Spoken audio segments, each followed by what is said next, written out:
Hello, fellow Hoosiers. Hoosiers, it's a funny word, isn't it?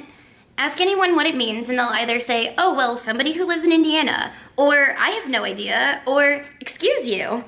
But that's what we love about it, right? It can mean anything to anyone. Its definition is in the eye of the beholder. And after the past 4 years, there's one thing we all know for certain, though. We're all Hoosiers now. It's the cream and crimson pants. It's the Kilroy shirts in class. It's the collections of Pizza X cups that fill all of our kitchen cabinets. It was shaking Herman B. Wells' hand before the first day of freshman year. It's the sound of the A bus telling us to exit at the rear.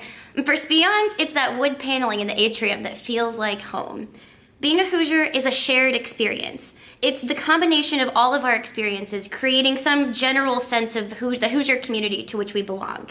I'll always be able to say with pride that I'm a Hoosier, whatever the hell that means.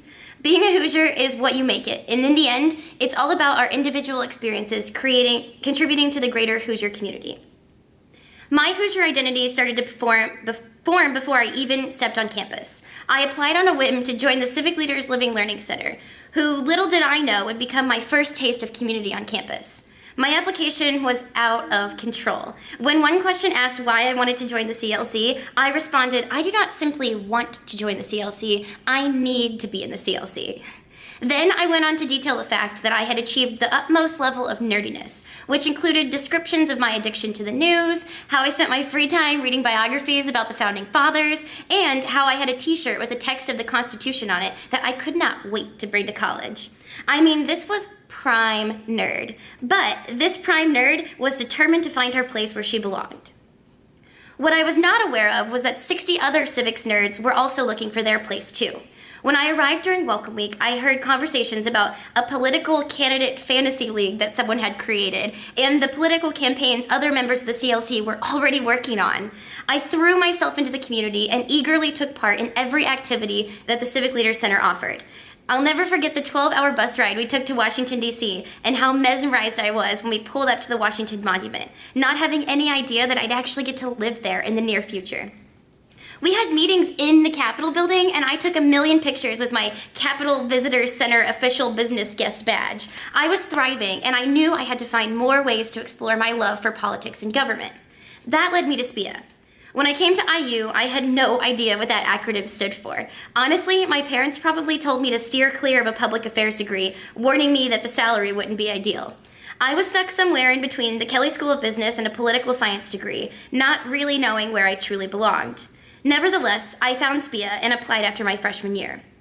If you think I had some sort of complete sense of direction throughout my whole college career, think again. After coming to IU with no real idea of what to study and finding SPEA, I still managed to find time to change my major 3 times within the school. But I kept trying because something felt right. It was the people and the sense of belonging that I felt. It was the collaborative nature of the classes and the professors who all brought unique experiences and personal backgrounds to the classroom. I may not have known exactly where my path would lead, but I did know it was where I belonged. During the years that followed, a million life-changing experiences and opportunities led to a greater sense of belonging and understanding of who I was. I was able to live and work in Washington, D.C. for a semester. I studied abroad in Greece. I spent a year working in local government for the city of Bloomington. I took a class taught by the former chief financial officer of the Federal Aviation Administration and another taught by the current chair of the Indiana Democratic Party. I've met the first female to win a major party nomination for the governor of the state of Indiana. And let me tell you, she's great. And a SPEA prof to boot. I've spent 3 years running student government elections on campus. I plugged into the SPEA and greater IU community, and I was so rewarded. Looking back on all these experiences, I was just trying to find my best fit among a wider community, as I'm sure the rest of you have spent your time at SPEA here doing. You've explored all of your opportunities and made the most of your time as a SPEA student, but now you're hungry for more. In conclusion, I implore you to always take pride in being a Hoosier. Take pride in that prestige associated with your SPEA degree, and take pride in the uniqueness that is you. Take risks, and always remember, adventure is out there.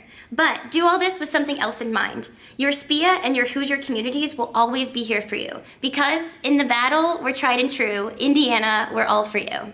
Thank you.